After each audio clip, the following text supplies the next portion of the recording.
Assalamualaikum warahmatullahi wabarakatuh. Mari kita mulai. Bismillahirrahmanirrahim. Ada pertanyaan dari brosur? Pertanyaan yang berkaitan dengan brosur cukup. Baik. Alhamdulillah ya. Setelah dibrosurkan makna la ilaha illallah, mudah-mudahan kita betul ini bengung lagi nih. Ini suaranya ini kok berdengung. Nyuwun tolong. AC. Enggak, ini loh suara ini loh. Mic saya ini kok agak berdengung.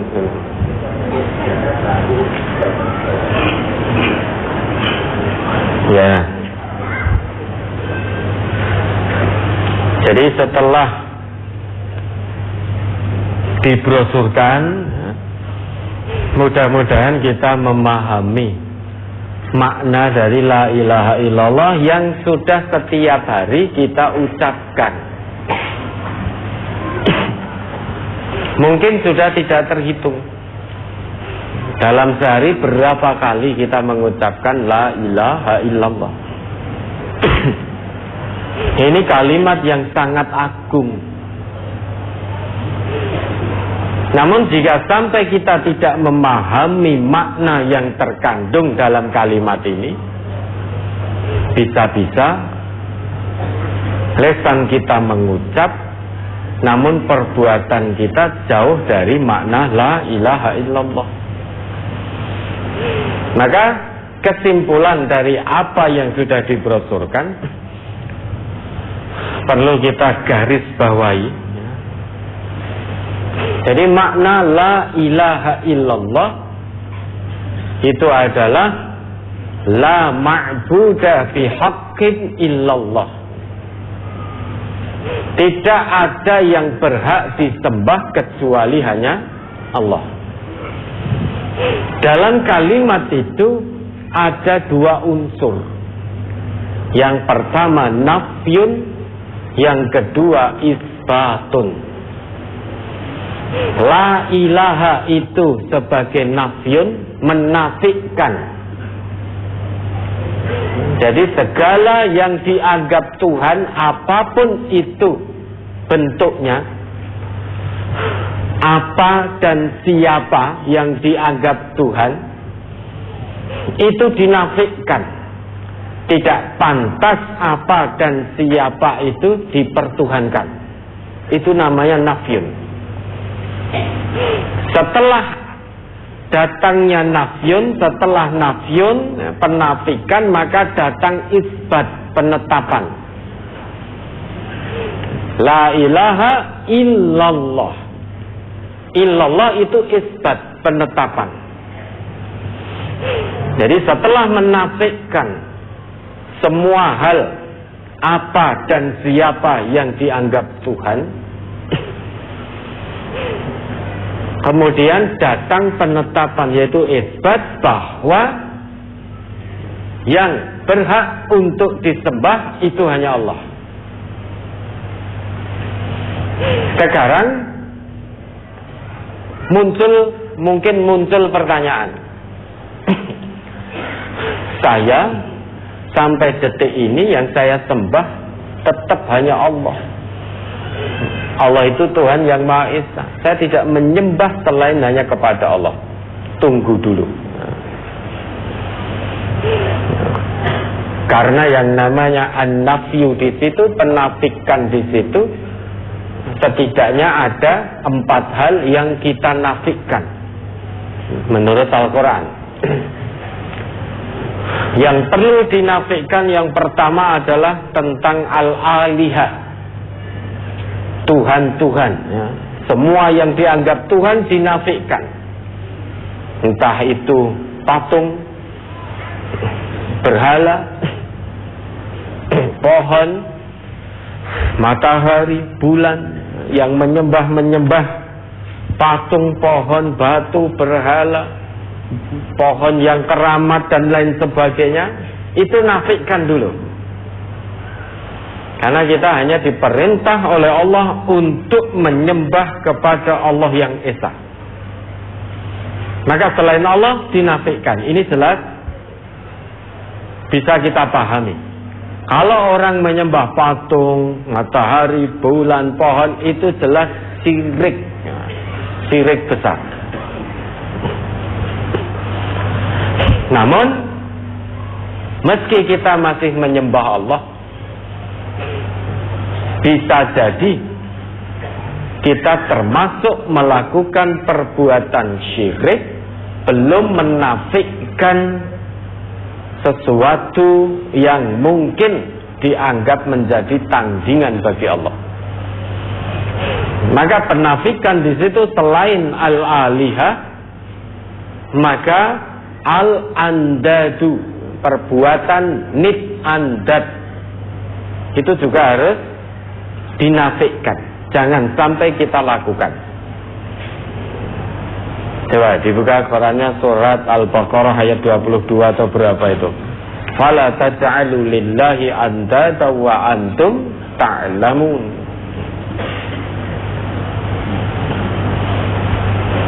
Di akhir ayat 22 atau 23 itu. Al-Baqarah ayat 22. Allazi ja'ala lakumul arda firasyan was samaa'a binaa'an wa anzala minas samaa'i maa'an fa akhraja bihi minas samarati rizqan lakum fala taj'alu lillahi andada wa antum ta'lamun. Dialah yang menjadikan bumi sebagai hamparan bagimu dan langit sebagai atap, dan Dia menurunkan air hujan dari langit, dan Dia menghasilkan dengan hujan itu segala buah-buahan sebagai rizki untukmu. Karena itu janganlah kamu mengadakan sekutu-sekutu bagi Allah, padahal kamu mengetahui. Ya. Kita diperintahkan oleh Allah untuk menyembah hanya kepada Allah. Kemudian Allah larang kita untuk menjadikan sekutu-sekutu atau tandingan-tandingan. Kata andad ini mengandung dua makna menurut Ibnu Abbas.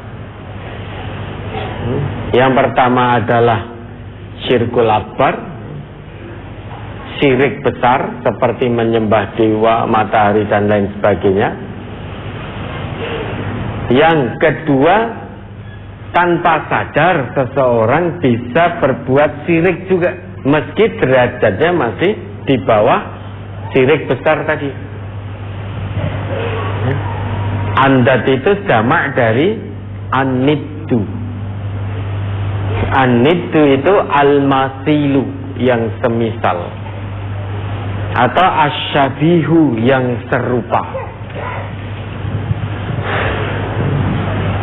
Jadi menjadikan sesuatu yang semisal bagi Allah, menjadikan sesuatu itu tandingan serupa semisal bagi Allah. Ibnu Abbas ketika menafsirkan ayat ini, beliau mengatakan, al-andadu huwa asyirku. Yang namanya berbuat andad, berbuat nid, itu adalah kemusyrikan. Wa huwa akhfa min tabibin namli ala sofati sauda fi dhulumatil lail. Dan dia lebih samar, lebih tidak terlihat daripada seekor semut merayap di atas batu hitam di tengah malam gelap gulita tanpa ada cahaya. Kira-kira Bapak Ibu, kalau ada seekor semut merayap di atas batu yang hitam pekat di tengah malam gelap gulita, tidak ada cahaya sama sekali, kira-kira semut itu terlihat tidak? Tidak. jelas dan sangat-sangat tidak terlihat. Ternyata berbuat an-niddu akhfa, lebih samar, lebih tidak terlihat lagi daripada merayapnya seekor semut di atas batu hitam pekat di tengah malam gelap gulita. Oleh karenanya banyak manusia yang tidak sadar, tidak mengetahui kalau ternyata telah melakukan perbuatan an-niddu tanpa dia sadari. Ka'ayyakular rajul, seperti seseorang yang mengatakan, laulaya la'atanal lusus al-bariha, jika bukan karena saya, niscaya kampung kita semalam sudah disatroni oleh maling. Jika bukan karena saya yang ronda, niscaya kampung kita semalam didatangi oleh maling. Jika bukan karena saya yang jaga malam di pondok MTA, niscaya tidak ada santri yang kabur. Itu namanya andat tanpa sadar. Niscaya bukan karena saya yang memimpin perusahaan ini, niscaya perusahaan ini tidak maju. Kalau bukan karena fulan yang mengisi pengajian, niscaya pengajian itu sudah tidak bisa dipahami. Ini berbuat an-niddu. Kalau bukan saya yang memimpin, misalkan memimpin kampung, memimpin desa, atau apapun lah, memimpin dimanapun, niscaya sudah berantakan, sudah hancur. Program-programnya tidak terwujud kalau bukan saya. Itu perbuatan an-niddu. Bahkan dulu ada seseorang yang datang kepada Nabi mengatakan, ya Rasulullah, Masya Allah wa syi'ta. Wahai Rasulullah, Masya Allah wa syi'ta. Nabi menjawab, Aja'altani lillahi niddan? Apakah kamu akan menjadikan aku tandingan bagi Allah? Bal qul Masya Allah wahdah. Tapi cukup katakan Masya Allah. Itu ada seseorang yang datang kepada Nabi dengan mengatakan, ya Rasulullah, Masya Allah wa syi'ta. Apa yang Allah kehendaki, apa yang engkau kehendaki, wahai Rasul. Rasul, beliau bersabda, Aja'altani lillahi niddan? Apakah kamu akan menjadikan aku sebagai tandingan bagi Allah? Bal qul Masya Allah wahdah. Tetapi cukup katakan Masya Allah. Ini nid. Dalam setiap hari berapa kali kita telah berbuat nid tanpa sadar. Aku kok ini dudu aku, utangnya wis ora mungkin kesaur. Anak aku, saya ini pintar bekerja. Saya ini pintar dalam melobi-lobi misalkan, sehingga saya punya hutang yang banyak. Setelah saya lobi akhirnya dilunaskan oleh yang bersangkutan. Itu kalau bukan saya, wis mumet itu. Embuh go arep golek silian ning ngendi. Mbok nganti sirahe mumet, ora bakal iso ngrampungi utang sebanyak itu. Itu karena saya. Fulan itu, kalau bukan karena saya, mungkin sudah tidak hidup. Dulu pas sakit, kena COVID, saya yang ngopeni. Kalau tidak saya openi, sudah mati itu perbuatan nid. Maka itu dinafikan, menuhankan diri sendiri tanpa sadar, menuhankan orang lain tanpa sadar. Oh itu karena yang mimpin fulan. Kalau bukan fulan ya sudah wassalam. Kalau bukan yang mimpin fulan sudah wassalam. Berarti menjadikan fulan sebagai tandingan bagi Allah. Itu juga harus dinafikan. Meski kita nyembah Allah, masih nyembah Allah hanya kepada Allah, belum tentu kita terlepas dari perbuatan an-niddu. Oh itu karena saya yang melamar di kampus itu favorit kampusnya, sehingga saya diterima. Nek putrane jenengan, walah ditompo paling lewat jalan belakang. Ya memang kampusnya punya dua jalan, jalan depan dan jalan belakang. Mlebu kampus lewat ngarep ya oleh, lewat buri ya oleh, karena aturannya juga boleh. Ada dua jalan, gerbang depan, gerbang belakang. Sudah berbuat nid tambah suudon sisanya. Itu karena saya yang pinter. Ya toh? Kemudian setelah menafikan andad, yang ketiga yang harus dinafikan adalah arbab. Coba Taubah ayat 31.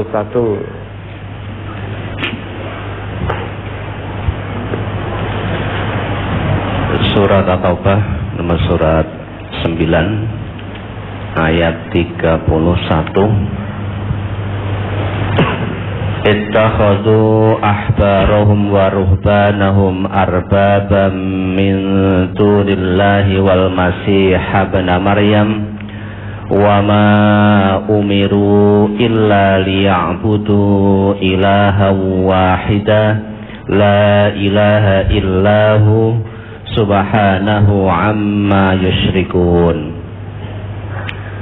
Mereka menjadikan orang-orang alimnya dan rahib-rahib mereka sebagai Tuhan selain Allah, dan juga mereka mempertuhankan Al-Masih putra Maryam.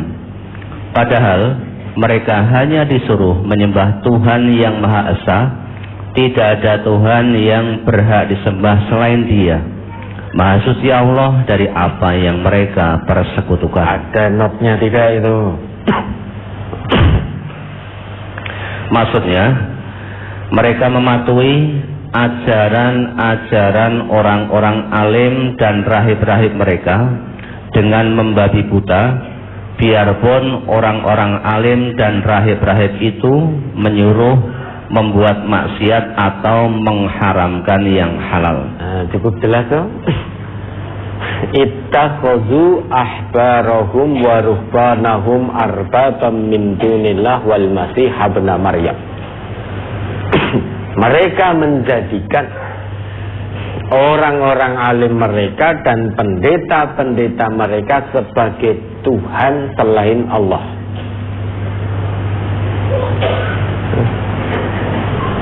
Sama kalau kita tidak hati-hati, orang-orang Yahudi Nasrani menjadikan orang alim mereka, pendeta-pendeta mereka sebagai Tuhan. Saat Adi bin Hatim masuk Islam dan datang kepada Rasulullah, Rasulullah membacakan ayat ini. Adi bin Hatim mengatakan, innahum lam ya'buduhum. Ya Rasulullah, innahum lam ya'buduhum.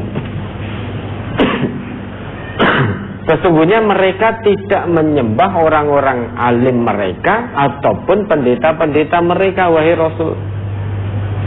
Jawab Nabi, bala, mereka menyembah orang-orang alim dan pendeta-pendeta mereka. Tandanya apa? Haramu alaihimul halal wa ahallu lahumul haram fattaba'uhum fadzalika ibadatuhum iyyahum. Orang-orang alim mereka, pendeta-pendeta mereka mengharamkan apa yang Allah halalkan atas mereka. Jadi merubah-rubah hukum. Hukum Allah dirubah-rubah. Apa yang Allah halalkan atas mereka, Yahudi Nasrani, mereka haramkan. Pendetanya, orang-orang alimnya mengharamkan apa yang Allah halalkan. Kemudian apa yang Allah haramkan oleh orang-orang alim, oleh pendeta-pendeta mereka, mereka halalkan. Jadi dari halal ke haram, dari haram ke halal, sesuka hatinya sendiri. Fattaba'uhum. Kemudian orang-orang awamnya mengikutinya dengan membabi buta tanpa landasan dari petunjuk Allah. Fadzalika ibadatuhum iyyahum. Itulah bentuk penyembahan mereka kepada orang-orang alim mereka dan pendeta-pendeta mereka. Kalau kita tidak hati-hati, bisa kita termasuk ke dalam ayat ini. Ada seseorang yang kita anggap alim di tengah-tengah kita. Ada seseorang yang kita anggap sebagai ustadz, mubaligh, dai, kiai, dan lain sebagainya, dan lain sebagainya. Jangan tertipu oleh tampilan lahirnya, tetapi lihat apa yang disampaikan. Unzuru ila ma qala wa la tanzuru ila man qala. Lihat apa yang disampaikan, jangan lihat siapa yang menyampaikan. Sehingga jangan tertipu dengan tampilan luar. Tampilan luarnya boleh menunjukkan identitas seorang muslim, tetapi banyak pula yang memanfaatkan identitas ini untuk hal-hal yang bermaksiat.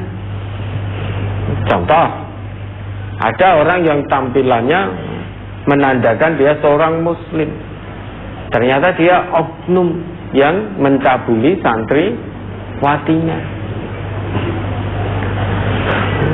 Sehingga ketakwaan seseorang tidak bisa dilihat dari tampilan luar. Kebenaran yang disampaikan oleh seseorang tidak bisa dilihat dari tampilan luarnya. Harus melihat tampilan dalam. Maksudnya, kalau yang disampaikan itu dengan landasan dari Nabi, yaitu Quran dan Sunnah, maka itulah kebenaran. Kemudian kita mengikuti, bukan berarti kita mengikuti orangnya, tetapi kita mengikuti apa yang dia sampaikan berupa Quran dan Sunnah. Tetapi Quran Sunnah itu sampai kepada kita melalui lisan beliau, orang tadi. Bukan berarti kita mengikuti orangnya, tetapi mengikuti Quran Sunnah yang dia sampaikan. Tetapi kalau kemudian tanpa landasan Quran, tanpa landasan Sunnah, kita hanya lihat tampilan luar seseorang. Masa Ustadz ngapusi? Kan ada tuh kalimat-kalimat seperti itu. Masa mubaligh kok ngapusi? Lihat, ya. Jadi untuk melihat kebenaran Islam, jangan lihat orangnya, lihat Qurannya, lihat Sunnahnya. Kita akan tahu kebenaran Islam dari Quran, dari Sunnah. Kalau kemudian begitu mendengar tentang Islam, tetapi ternyata tidak didapatkan dalam Quran, juga tidak didapatkan dalam hadis-hadis Nabi yang sahih, kemudian mengikuti dengan membabi buta, ini potensi besar masuk ke dalam ayat ini. Bisa sebagai bentuk penyembahan kepada fulan tadi. Wis ora apa-apa renek dalile renek kok Quran enggak ada dari hadis enggak apa-apa, yang penting saya ikut fulan gitu. Nah, fadzalika ibadatuhum iyyahum, itulah arbab gitu lah. Maka harus dinafikan. Maka agama itu berulang kali Ustaz almarhum Ustaz Dr. Andes Ahmad Sulkina Allahumma ighfirlahu warhamhu mengatakan pada kita, mengajarkan pada kita semua, agama itu kalau sudah bicara agama itu pasti Islam. Kalau Islam itu pasti sumbernya sudah jelas, yaitu Quran dan Sunnah. Kalau bicara Islam tentu menurut Quran, menurut Sunnah, bukan menurutku. Karena kalau menurut Quran Sunnah pasti kebenaran yang berbicara. Kalau menurutku, menurut kita masing-masing bukan kebenaran yang berbicara, tetapi pembenaran versinya diri sendiri. Nah, maka hati-hati. Jangan sampai kita termasuk dalam ayat ini.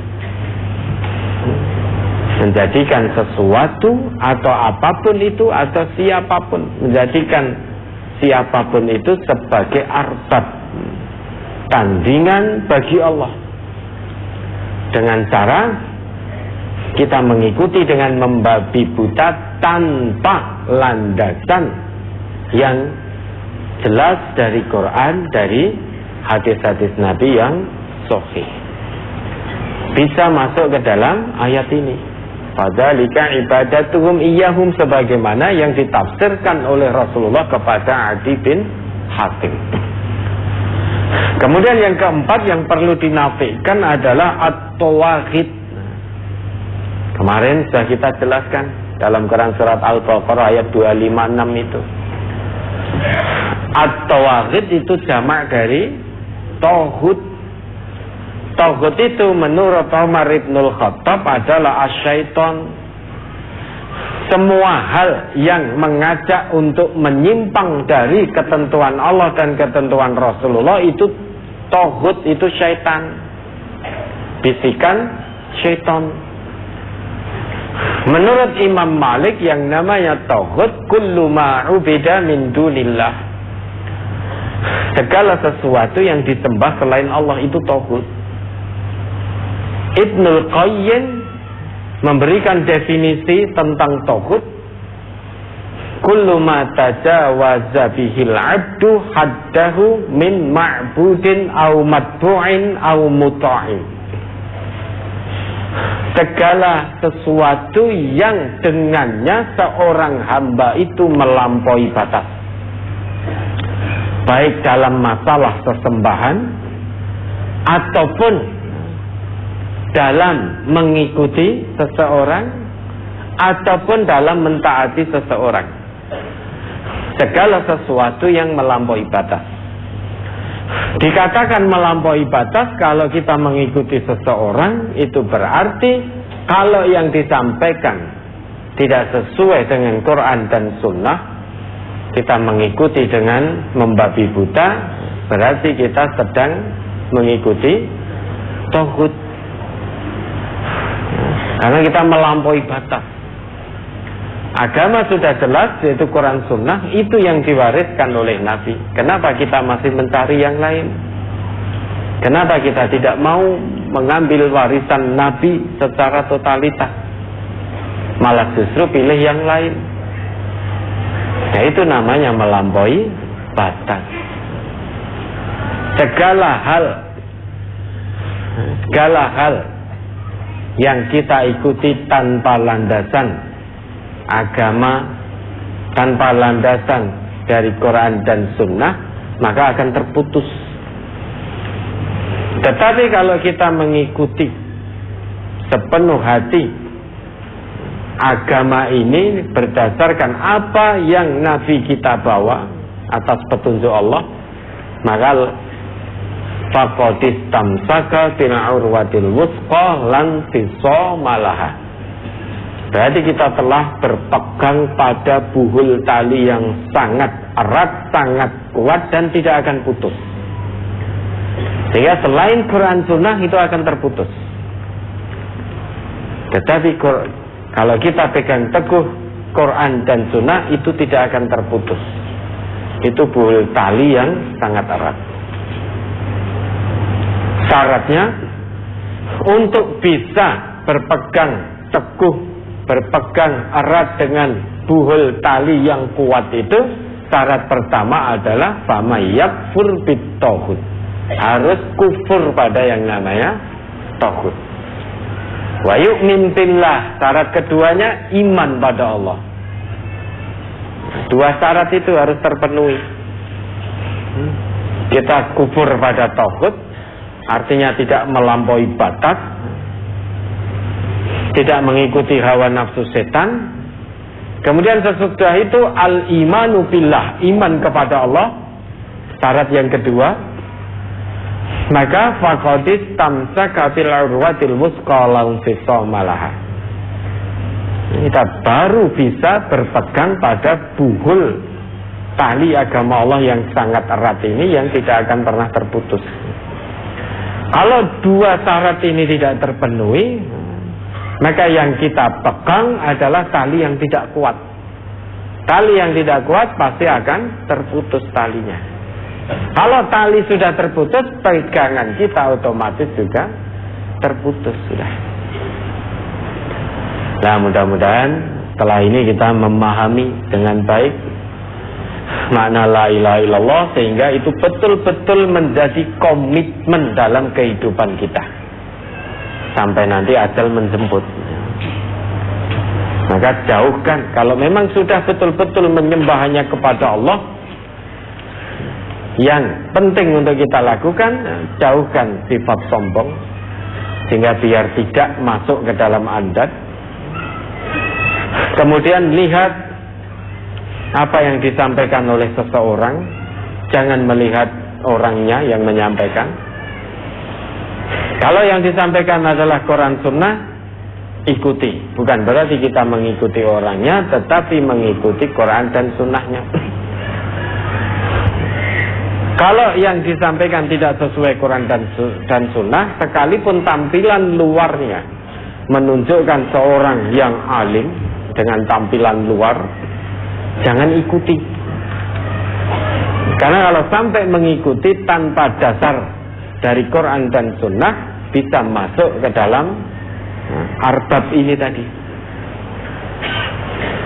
Kemudian berikutnya, kufurlah pada taghut, jangan ikuti bujuk rayu setan, jangan melampaui batas dalam mengikuti seseorang. Baru kemudian dua syarat terpenuhi, maka insya Allah selamat dunia, selamat akhirat. Baik, mari kita lanjutkan menjawab pertanyaan yang tertunda.